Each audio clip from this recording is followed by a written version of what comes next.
Hey guys, welcome back to my channel. In today's video, we're doing a tag. So the tag is things you would change about certain handbags. It's like if you could change one thing about a bag, what would it be?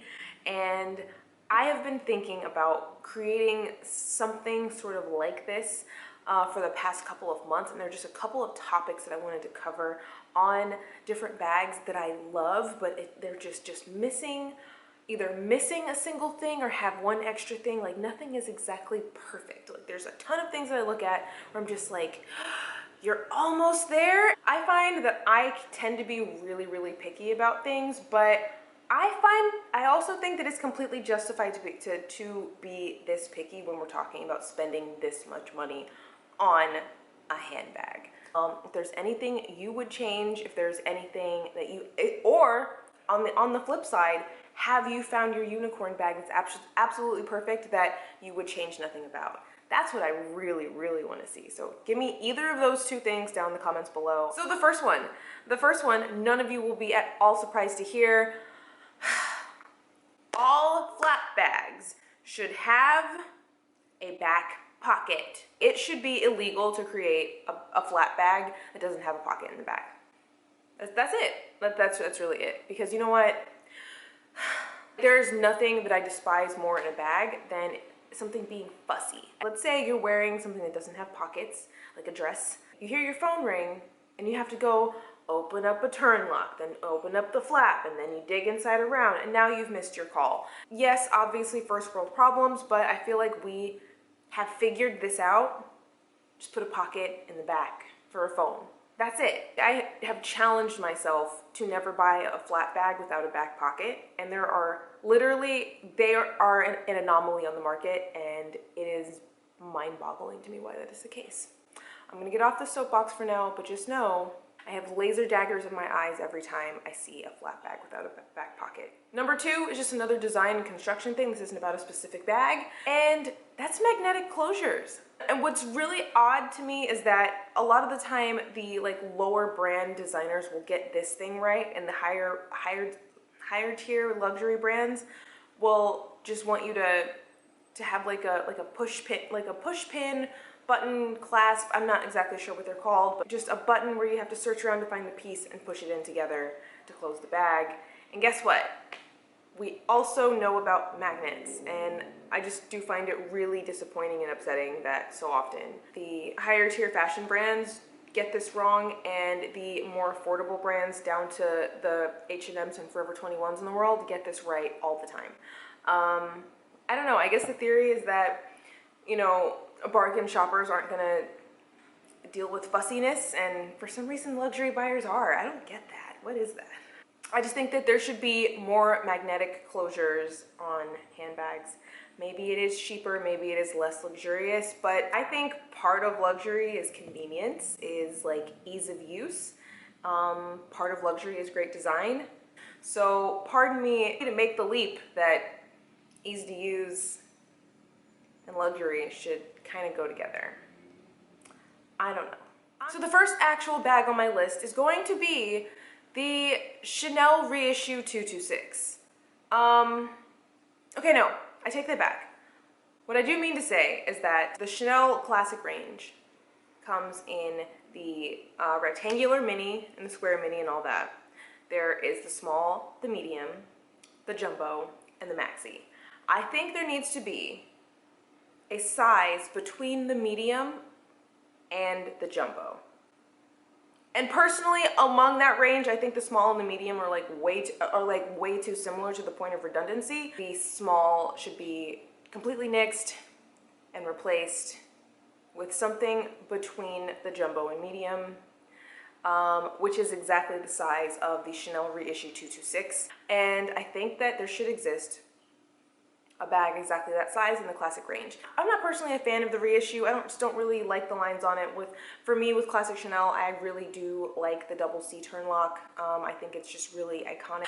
But yeah, I just find it really strange that the classic range just jumps to two almost extremes so quickly from medium to jumbo, and I just think it's weird. Does anyone else think it's weird? 226 is exactly in the middle between the jumbo and medium. It's perfect. It's just all it's missing is the turn lock. Just make that size. Make that size. Side note about the Chanel Jumbo. I think the strap is really awkwardly long. I'm on the taller side, and for me to carry it on my shoulder, like it pretty much hits me at the hip, and I think that the bag itself is just like, it's just an awkward size. And I know what a lot of people do is just like shorten it by tying it in a knot and putting it inside the bag, but I'm sorry, but now that you want more than $6,000 for your bags, like, no. Adjusting things personally is what I would do with, like, you know, more affordable items. If I'm spending top dollar, then it's supposed to fit me. Just my theory. You guys know how much I love the Givenchy Antigona in the mini size. I absolutely adore this bag. But what would I change about it? You guys know I love good design. This is design with no like purpose or rationale behind it. This is like excessive in design.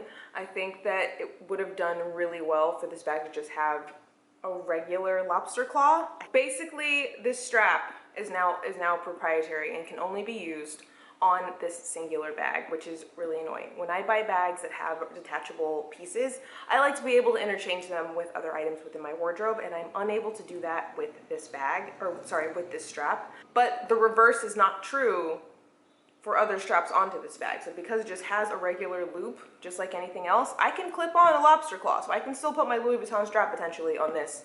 I've tried it and I don't really like how it looks, but not the point. But a black strap, I really would enjoy having just a plain black strap to add to a couple of my bags. And unfortunately, I am unable to do so because it has this really dumb clasp closure that like it's just can't go anywhere else. I find it unnecessary, I guess, and like there is just really no reason to reinvent the wheel on something like this. Like, just make a simple lobster clasp. Like, I don't know why someone thought this was a good idea, because honestly, it wasn't. And that is literally the only bit of critique I have about this bag. I love it 100% outside of that. Now listen, I've never been a particular fan of the Dior saddlebag, but I do, like, I get it. And the only thing that I don't like about it now is that, you know, when trying to wear it on the shoulder or crossbody with a larger strap, I just feel like what could have been done instead with this bag is just make it detachable on one side and then add a longer strap to one side of the strap.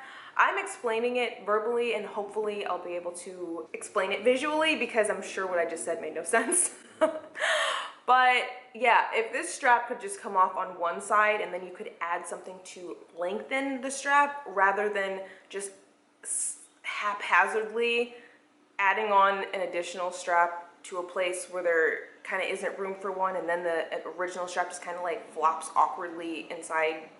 I don't know. I don't like the way it looks.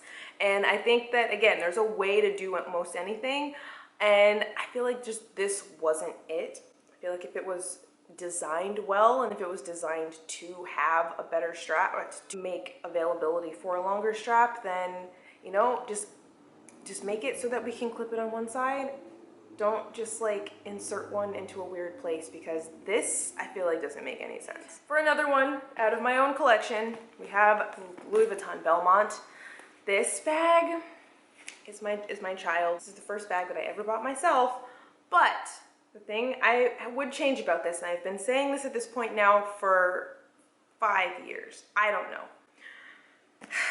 When you go to use this bag and carry it on the shoulder strap with your things inside of it, what you get is straining on the zipper. You lose your structure just like this, and I don't like the way that looks. It also is really, really bad for the bag itself.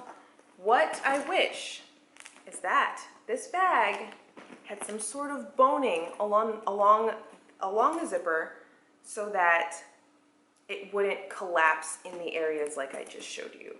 I just wish that the zipper would stay straight. I feel like this is like a neat, structured bag, and when you put your things inside of it, it should be able to maintain that. So it needs to be reinforced in a couple of areas so that you don't lose this shape. Like, I bought this bag for this shape, and you lose the shape once you start putting stuff inside of it and going to carry it on the shoulder, which is why I generally tend to only carry this on the top handle and just leave the strap sort of as a decoration.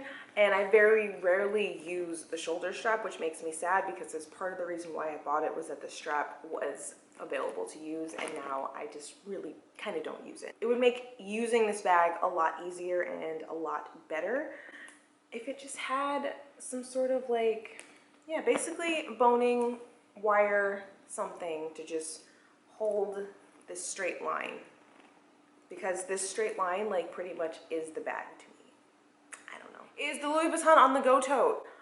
I initially hated this bag. I didn't like the giant monogram, and I kind of still don't, but the bag itself I really, really like and I'm really a huge fan of.